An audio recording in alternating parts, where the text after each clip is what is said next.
At 92, Willie Nelson, the living embodiment of American country music, is finally admitting a truth that has lingered in his heart for decades, a truth about his lifelong friend and fellow outlaw, Kris Kristofferson.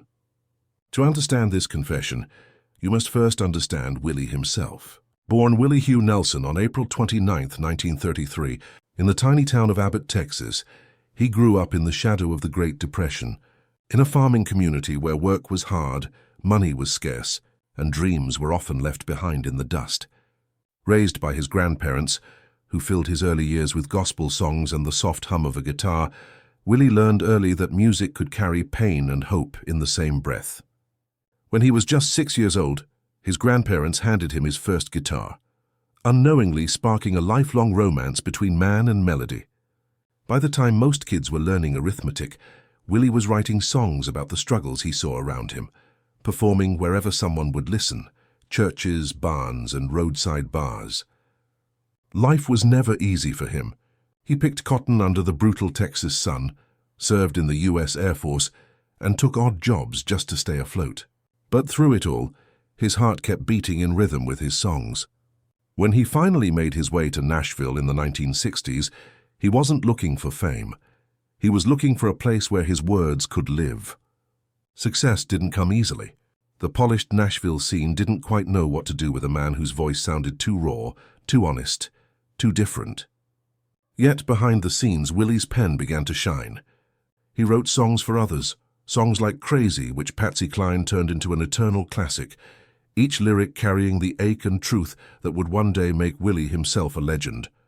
Still, the stage that called to him kept its distance, and he struggled to be seen as more than a songwriter. But Willie Nelson has never been one to surrender. When the industry told him he didn't fit in, he packed up and did the unthinkable. He built his own road. By the 1970s, that road became the heart of the outlaw country movement, where Willie, alongside friends like Waylon Jennings, Johnny Cash and Kris Kristofferson, rebelled against the clean-cut Nashville system and gave voice to a generation tired of rules. His albums Shotgun Willie and Red-Headed Stranger didn't just redefine country music. They blew the doors off its boundaries. With their stripped-down sound and haunting sincerity, they made the world listen. Willie's voice, nasal, imperfect, utterly human, became his signature. He didn't chase perfection. He chased truth. His old battered Martin guitar Trigger became an extension of his soul, carrying every note like a heartbeat. Songs like On the Road Again, Always on My Mind, and Blue Eyes Crying in the Rain became anthems for wanderers, lovers, and dreamers alike. But the legend of Willie Nelson wasn't just built on his music. It was carved by the life behind it. With his long braids, weathered smile, and easy laugh, he became the face of freedom, the voice of rebellion wrapped in kindness. He fought for causes he believed in, from helping struggling farmers through Farm Aid, alongside Neil Young and John Mellencamp, to advocating for marijuana legalization long before it became socially accepted. He was as much a philosopher as a performer, a man who sang about life's beauty while staring its hardships in the eye. Willie's personal life, though, was a stormy song of its own, filled with love, loss, and redemption. His first marriage to Martha Matthews in 1952 was fiery and chaotic, marked by passion and pain in equal measure.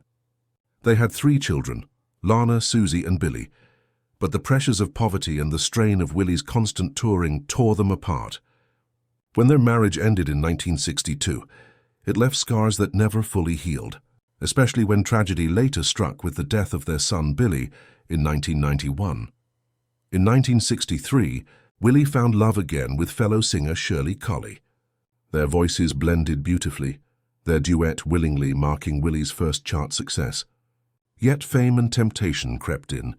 When Shirley discovered the hospital bill for a baby Willie had fathered with another woman, their love story collapsed. Their divorce in 1971 was painful, but inevitable. That woman was Connie Kupka, who became his 3rd wife later that year. With Connie, Willie built a family that would see him through the wildest years of his fame. Together, they raised Paula Carleen and Amy Lee, and during their 17 years of marriage, Willie's star soared higher than ever. He became a household name, the outlaw poet America didn't know it needed. But as his fame grew, so did the shadows: infidelity, constant touring, and the weight of expectation. By 1988, the marriage ended, though the bond between them lived on through their children, both of whom would follow in their father's musical footsteps. Then came Annie D'Angelo, the woman who would finally anchor him. They met in the late 1980s on a film set, and Annie saw something in Willie that few others had, a man who had spent a lifetime running, now ready to rest. They married in 1991, and she became his rock. She helped him navigate his infamous IRS troubles when the government seized nearly everything he owned. Willie responded the only way he knew how, by turning pain into art, releasing the IRS tapes, Who Will Buy My Memories? A musical repayment plan that not only cleared his debt but cemented his legend as a survivor. Annie brought calm into his storm. Together they raised two sons, Lucas and Micah, both musicians who inherited their father's spirit. Decades later, their love still endures, a rare piece in the life of a man who once lived on the edge of everything. Now at 92, as the road behind him stretches long and storied, Willie Nelson finds himself reflecting on the people who shaped that journey, and none more profoundly than Kris Kristofferson. Their friendship was more than camaraderie. It was a brotherhood forged in rebellion and respect. People don't realize how much Kris did for all of us, Willie confessed recently, his voice soft but steady. He wasn't just a songwriter, he was a poet, a storyteller. He made you feel something deep down in your soul. For Willie, whose own songs have always come from the heart, admitting just how much Kris meant to him is a rare glimpse into his soul. They met in the late 1960s, both outsiders in a rigid Nashville system that preferred conformity over creativity. Kris showed them all that rules were meant to be broken. He wrote about life the way it truly was, messy, painful, and beautifully flawed. Kris was the first to prove we didn't have to fit the mold, Willie recalled. He wrote what was real. At a time when Willie himself was questioning whether he belonged in the business, Kris became his compass. There were moments I thought maybe I just wasn't meant for this, Willie admitted. But Kris would look me in the eye and say, "Don't change, Willie. Don't let them tell you how to sing your songs." That encouragement, simple but profound, gave Willie the strength to keep going.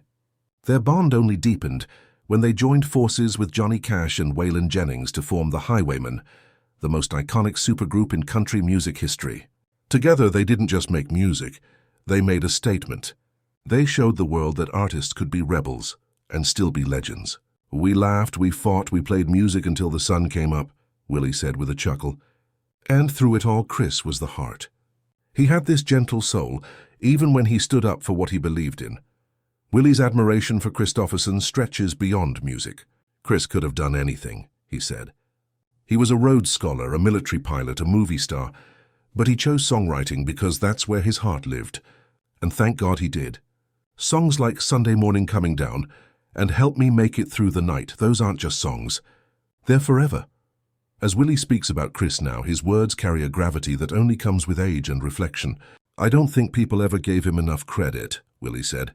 "Sure, he's in all the halls of fame, but to me, Kris was one of the bravest voices of our time. He sang about real people and real pain, and he never sugarcoated it. That's the kind of truth the world needs. For Willie Nelson, truth has always been sacred. It's what kept him honest in his songs and grounded in his life, no matter how high fame tried to lift him. And in Kris Kristofferson, he found another man who lived by that same creed. I learned from him that you don't quit," Willie reflected. "No matter how rough the road gets, you keep riding. That's what Kris did. That's what I've tried to do my whole life."